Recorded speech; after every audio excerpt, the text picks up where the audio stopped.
Welcome to Montessori for Everybody TV. I'm Susan Zink, and I'm going to be talking about books in the Montessori classroom today. And if you've watched anything else I've done, there's a good chance that you know I encourage you to think about what it is that you want to have happen by placing something in your environment. What is it that you would like the children to do? And remember that the ultimate goal is concentrated work that they've chosen for themselves. That's where the magic of Montessori is, that it comes from that, not some knowledge that's imparted or skills that are developed. Those things literally are the good side effects of the real intent that we have there. So talking about books, before I even talk very much about one of the obvious things, which is getting the children to read them at whatever reading level they are working, I am going to encourage you to have books in your classroom that are designed to send the children out into the world with them. And these are field guides. They are specifically field guides designed for children. Some of them are very old. This is a very old golden guide, although of course they are still making those. I've got a modern one of spiders right here from the same company, designed for children.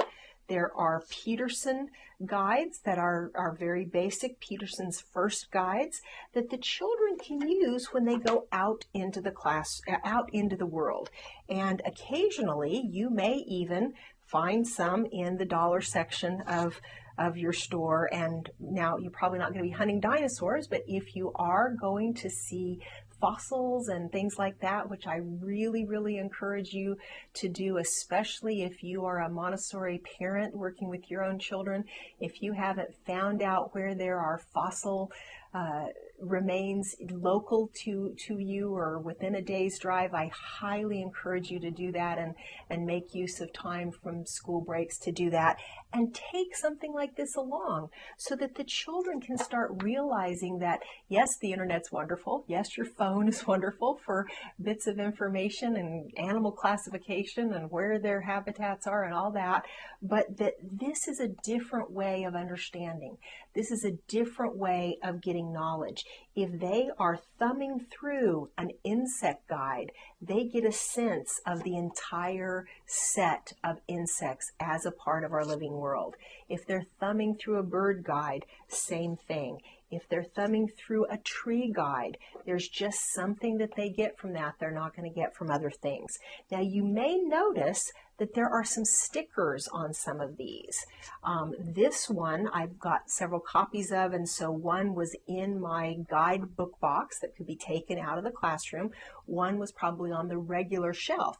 The red on the spine means it goes in the zoology section, and the black means it's an invertebrate. And the black is because the invertebrates, like the insects, some of them, not all of them obviously, but some of them will leave an exoskeleton that's black and solid remains for us. So that's where that coating came from that I made up. So on the shelf, this kind of takes us into our other goals for the children. We want them reading the books. We want them even to some extent looking at the books with an eye toward finding out more about something that's interesting to them. Now, sometimes things get mixed up. This should probably be out in my field guide, but it is one that the children really enjoy looking at in the classroom as well. Same thing with this little bird book. So they're probably in here because they didn't fit in my guidebook box. Sometimes you just have to work with the space that you have. And I'm going to talk about some of these specifically. Some of these are not necessarily still available, but they still can give you a sense of what's possible to find. You can see this is a completely factual book about the snail, and it's very, very interesting.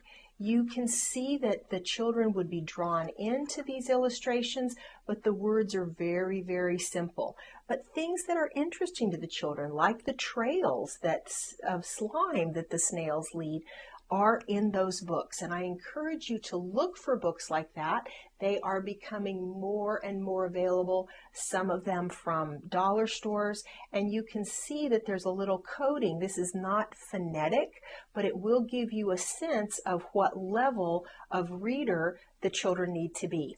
Now, I have got these books all coded for my zoology shelf. So they've got red stickers for zoology, and then if they're invertebrates, they have a black sticker. Why is that? That's so they get back into their bins. So this is a vertebrate bin, and you can see if the children are looking at these books, then when it's time for them to put them back on the shelf, it's easy for them to do that. Now, when I set these bins up, I was teaching at an upper elementary level. One of the things I never quite got around to when I used them at a lower elementary level was actually putting the stickers on the bin. And that's certainly something that I would do. I would have just a red sticker on the vertebrate bin, a red and a black on the invertebrate bin. And I did not put any of these stickers on. I encourage you, especially if you have moms that are asking to help in your classroom, take advantage of that. Let them do tasks like this for you. And it's great. This is the kind of task you can send home with their child. So a lot of moms I found are so happy to do that. And really, especially since they then can do it if they have younger children at home, or they can do it while their children are at home in the evenings. It's just something that I found you can get help on very easily. I'm going to show you one other coding. This is my mammal book, and I'm going to show you this as an example for several different reasons. When I put books on my shelf, I put them out in rotation. Some of them are out there all the time. One of the things I found is that children are so drawn to the animal books that my vertebrate and invertebrate bins would be out all year long, but their contents would rotate to some extent. When we started studying, when I was going to give a presentation for mammal study, I would have this book not in a bin, not shelved like this on the shelf, but on a stand. Some of you have seen those if you've seen some of the things that I've encouraged you to have for the beginning of the year. It's just a little easel. I know they're available from Montessori Services. I've lucked out and gotten them at thrift stores. They're probably available on the internet from retail display companies as well. So those are some different options so that the children are drawn in. This is a beautiful book, all these interesting creatures, and mammal. You can even sound out if you're pretty basic, mammal. Even if all you know is your short A, you're probably going to get there. And this is a book that I think is beautiful because it is very accessible to the children. Now, one of the ways that they know it's accessible is by the other coding that I have on this book. You may not be able to see it because with the glare and the way that it's kind of been worn, but there is a green sticker with a 3 on it. What that does is it tells my newest readers in my class how difficult this book is for them based on where they are in their phonics. I have books in my class with a pink sticker. I have books in my class with a blue sticker, and even some numbers on the blue stickers. But green has 4 or 5 categories depending on what class that I'm in, so that they can say, oh, I might be able to actually read that one, so I'm going to take it off the shelf. So this is one of the ways that I encourage the children to stretch themselves to do reading in a way that is interesting to them. Now, what constitutes a book that I'm going to want to have in the classroom? Because it's very easy to get overwhelmed. It's very easy to have too many books. And one reason is you're going to have parents giving you books, in my experience, especially if you put the word out there. If you decide to do that, be very careful. And let those parents know when you ask for books that some will be donated on to other for families to enjoy because of limited space in the classroom, because you want to go through those books. You don't want to be committed to sticking on your shelves anything that gets donated. So if you put the word out for book donations, please let them know you have a limited number of spaces that you can have, even in storing books. And so some of the books that are donated will be passed on to families through a thrift organization or something like that. So if you do that, you don't then have the parents having the child come home and say, well, my book about the 101 Dalmatians wasn't on the shelf and you told me it was going to school. So be clear with your parents that way. And here's why. Some things are worthy of your shelf space and some are not. So you can even have the kind of guide that. You could let the parents know any nonfiction book, any books about animals, space, dinosaurs, rocks, absolutely bring us those. But if they're a fiction book, and especially if they're a cartoon book, we may not need those because we bring books into our classroom from the library every week or every 2 weeks. Again, something else you can maybe have a mom do. You can work with your children's librarian, depending on where you live, how overworked your children's librarian is. He or she may be willing to pull books for you based on reading level, based on topics and interest, so that a parent wouldn't even have to pick out books. They could just stop by the library, bring them in to you. I've found that in some places, if you're a teacher, if you're at a school, you don't even have to live in the place of the library. If you're just in the area or your school's in the area, they'll give you a library card. So look into that and let your parents know that that's going on. So if you reject some books, they'll kind of be a little bit more understanding. So what books should you absolutely keep? Well, I'm going to suggest that there's 3 main things for you to look for. One is readability. Can your early readers actually read it? So this is a dinosaur book that at least some of your early readers would find accessible. And even if they can't read all of it, the likelihood that they could read some of the content, and if you teach them some of the pronunciation guides and things like that, this would be a book they could actually do research in even when they're very new to reading. Some of your phonetic readers may have research applications. So these are some books that I got from a Becca book, and they can actually be used for research. These are some books that aren't available anymore, but I find them interesting, especially to use for the upper levels of the 3 to 6 classroom, your children in their last year in that classroom, or in your lower elementary classroom, because the set of books is real or make-believe. Now, some things like a seahorse or even kangaroos, if you're not familiar with them, can seem so unusual, you might think that they were make-believe. Now, dragons are make-believe, but they're based on real creatures, the dinosaurs. So some really fun topics can come out of that. So the reason that I'm showing it to you, even though as far as I know these are not published anymore, is that you could put a collection of books like this together. The kangaroo, the praying mantis, the octopus, the seahorse, the dragon, the penguin, Tyrannosaurus rex, Pegasus, the flying horse, the panda, and the Loch Ness Monster. Now, there are people who believe the Loch Ness Monster is really there. So this is not the kind of discussion probably to have with your 3-year-olds, but it would be worthwhile to have with other people. Now, the second thing that I would say is any books that have really high quality illustrations and don't have fantasy elements, you want to consider having in the classroom, because if you're in a 3 to 6 classroom, those can be a little bit hard to find. And then if you've got books that have just strong research potential, Stone Girl, Bone Girl, anything like that are going to be the kind of books that you're going to want to keep. So the 3 things that I would say you're going to want to look for are super high quality illustrations, because we do have a wide variety of what's available there.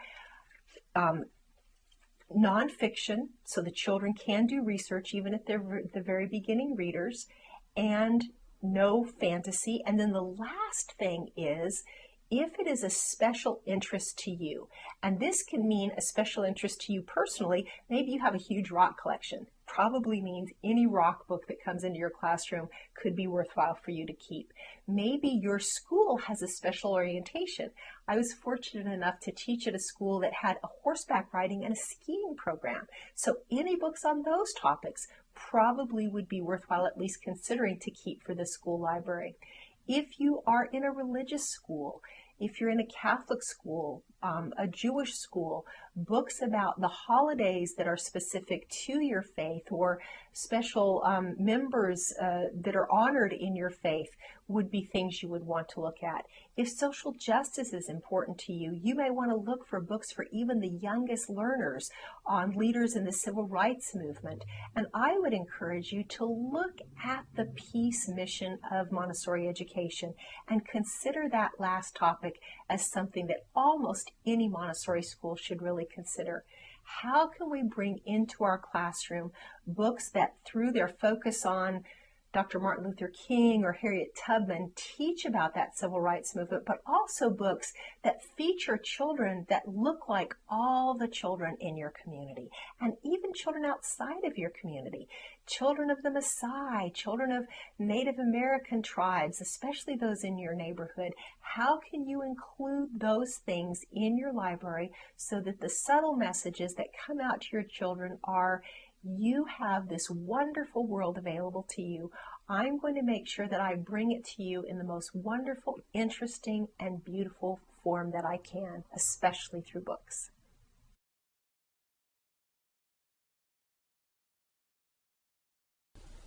Over the years, as you spend time in the Montessori classroom, as you manage a practical life area, you begin to learn what is going to really serve the children and what's not.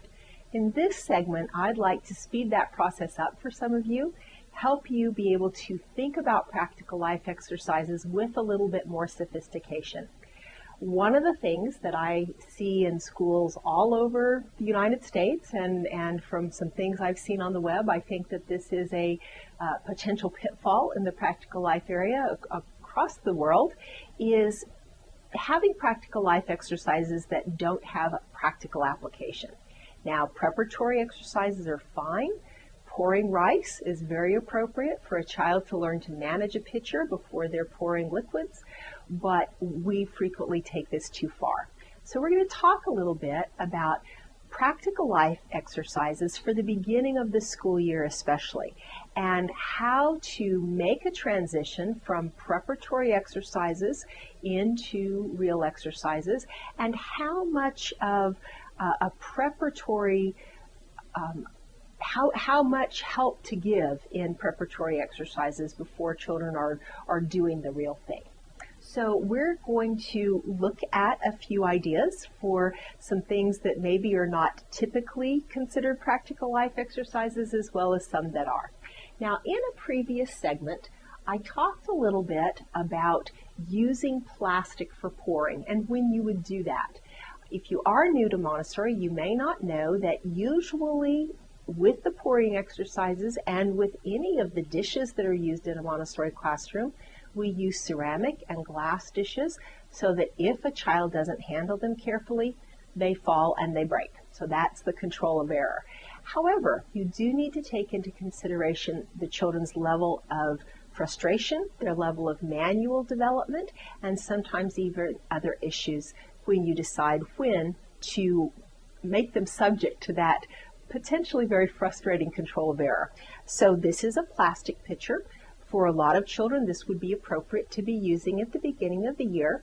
But let's talk about some other options and how quickly we would move from something like a plastic pitcher to something that's breakable. Now, I think even on film, it's pretty easy to see which one of these a child is going to be more likely to run afoul of the control of error of breaking it. For a child that has been using plastic, or that you think maybe you should even use plastic, but you want to risk the control of error of breakable dishes, this is probably not the one to start with. It's beautiful, and wouldn't it be a little bit challenging for a child to break this on their first experience with pouring with glass? This, on the other hand, is ceramic. It will certainly break, but it's a much more sturdy creamer. So the likelihood that a child could use this with success is much higher. So make those distinctions a little finer. Look for ways for the child to be successful but still have that control of error. That's a very useful thing for them to experience. Now, the next thing that I'd like to talk about are some ways that we can have practical life exercises that you may not think about in terms of practical life, but are actually lessons that children need for the things that they're using in the classroom. Now, particularly if you're working with 3 to 6 students, you probably do have cutting exercises. You may even have a very carefully laid out cutting sequence. One of the things that I found is that children who are able to cut well with straight scissors then have a challenge if they're going to use a pattern scissor and have those pattern scissors, the cuts be nice and clean. So that is a way that you can take it up a notch, especially if you have a mixed group of children. And you know that at least some of your children using regular scissors, there's no problem there. That's a way to take it up a notch, especially at the beginning of the year. It's something that would take very little for you to show them how to use it if they're already experienced with regular cutting, and then they've got a challenge to set to work. As we talk about these practical life exercises, a lot of these are going to be for the start of the year. That's a busy time. So I'm looking for things that you can present relatively quickly, either to a brand new student or a returning student who needs a challenge without you having to explain a lot. Another practical life exercise is cleaning the scissors. If someone is using scissors while they're doing a complete art project, they tend to get glue and things on them. That is a very tricky experience. If you've got children washing scissors, you should certainly have taught them, especially if they're the good quality scissors we usually use in Montessori schools. I hope you will have taught them how to use the sponge to protect themselves so that they're not slicing their fingers when they're washing scissors. Something else that they need to be taught that's a really practical life exercise is washing out paintbrushes and how to manage paintbrushes while they're using them. The number of students in Montessori schools that I see smushing a paintbrush down and breaking the bristles against the little holder is there's a tremendous number of them. So I would suggest that making sure that your students have the instruction on using a paintbrush properly and then washing it, there's more practical life exercises. Now, this is an example of using something that you have on hand. If any of you touch up your roots, you might recognize this. That's where I got these brushes, but they're very nice for putting texture into a painting. And that's the kind of thing that can be an expansion of use of a paint that has some texture. Possibly acrylic for older students, more likely tempera with your younger students. And that is another quick little exercise. And again, washing the paintbrush can be a part of that. These are the kind of paintbrushes that are used typically in doing trim work, but they are also fun to use in projects in the classroom. They are very tricky to clean. So here again, another practical life exercises.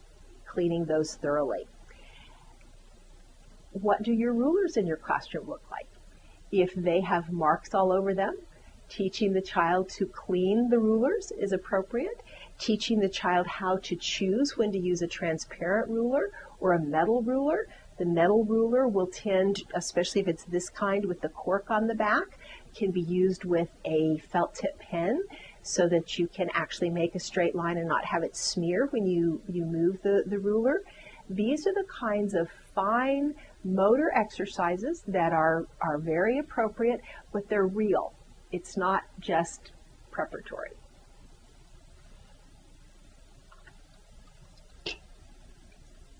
And the last piece that I'm going to mention in this particular segment is reading a thermometer. Now, even though actually understanding the idea of measuring temperature is a skill for an older student, being able to read a thermometer, perhaps even that you put some little marks on, and using that to help a child decide whether or not they're going to wear a sweater when they go out for an afternoon recess on a late spring day, something like that is a practical life exercise. Look around in your environment. Look for the things that the students need to be able to do. Make a list of every time you help a child with something that doesn't have a related lesson out on your shelves, and see whether or not you can adapt some of those things to create individualized practical life exercises in your environment that are really practical and will make your life easier and give great satisfaction to your students.